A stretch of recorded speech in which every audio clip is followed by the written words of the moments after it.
In the quiet village of Nandipur, where the mornings smelled of wet earth and the evenings echoed with temple bells, lived a woman named Sita. To most people, she was just another mother, thin, soft-spoken, always wrapped in a faded cotton sari. But to her children, and eventually to the whole village, Sita was something much more. She was the steady center of their world. Sita's day began before the sun rose. While the village still slept, she would sit up on her mat, fold her hands, and whisper a short prayer, not for wealth or comfort, but for strength. Then she would light the stove, sweep the floor, and prepare the simplest of meals. There was never much food, but Sita had a way of making it feel like enough. Her husband had passed away when her children were very young, leaving her with two sons, Rohan and Aman, and a daughter, Leela. Life after that was not easy.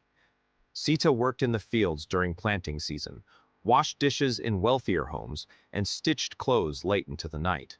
Her hands were always busy, her fingers rough with work, yet her touch was always gentle. When Rohan complained about torn sandals, Sita patched them carefully and said, "They still protect your feet. That is what matters." When Aman grew angry because he could not afford the books his friends had, she sat beside him and said, "Knowledge does not only live in books. It lives in how you treat people." And when little Leela cried because other children mocked her worn dress, Sita held her close and whispered, "Your worth is not stitched into cloth." Sita never raised her voice. Even when she was tired, even when worry sat heavy in her chest, she chose patience. Her children noticed this more than her words. They noticed how she greeted everyone with respect, whether it was the village head or the poorest laborer. They noticed how she shared food even when the pot was nearly empty. They noticed how she listened, truly listened when someone spoke. One summer, a severe drought struck Nandipur. Wells dried up, crops failed, and hunger crept quietly into homes. Many villagers became fearful. Doors that were once open began to close. People guarded what little they had. One afternoon, as the heat shimmered on the road, a frail old woman collapsed near Sita's house. The woman was a stranger, her lips cracked, her eyes sunken with thirst. Neighbors watched from a distance, unsure and afraid. Sita did not hesitate. She ran inside, brought water, and helped the woman sit in the shade. She gave her half of the day's meal and tore a piece of cloth to bandage her blistered feet. When her children looked at her anxiously, Sita met their eyes and smiled. "If we turn away from suffering," she said gently, "we lose more than food. We lose our humanity." That night, the children went to bed with rumbling stomachs. Aman whispered, "Ma, what if tomorrow we have nothing?" Sita stroked his hair. "Then we will face tomorrow together," she said. "Fear becomes smaller when kindness leads." Weeks passed. The drought continued. Life grew harder. Yet Sita's home became a quiet place of refuge. Someone always knew they could knock on her door for a kind word, a sip of water, or a moment of rest. She never announced her help. She never expected thanks. One evening, Rohan returned home angry.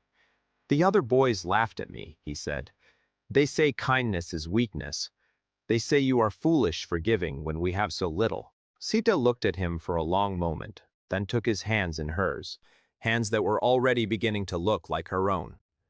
"Strength," she said, "is not in how much you can keep. It is in how much you can give without losing yourself." Her words stayed with him. Time moved on, as it always does. The drought finally ended. The rains returned, slow at first, then generous. Crops grew again. Life in Nandipur slowly healed. Years passed. Sita's hair turned silver. Her steps grew slower, but her kindness never faded. Rohan left the village to become a teacher. He taught his students not only lessons from books, but lessons of fairness and compassion. Aman became a doctor, known for treating the poor with the same care as the rich. Leela stayed in Nandipur and started a small school for village girls, believing deeply in her mother's words. When Sita grew very weak, the children gathered around her mat. The house was quiet, filled with the sound of her slow breathing. "Ma," Leela said softly, tears in her eyes, "we never gave you much. Did we disappoint you?" Sita smiled, the same calm smile she had worn all her life. "You gave me everything," she whispered. "You lived with kind hearts." When Sita passed away, the village mourned as if it had lost a pillar. People came from nearby towns, farmers, widows, laborers, travelers. Each had a story. Each spoke of a moment when Sita had helped them, listened to them, or Belai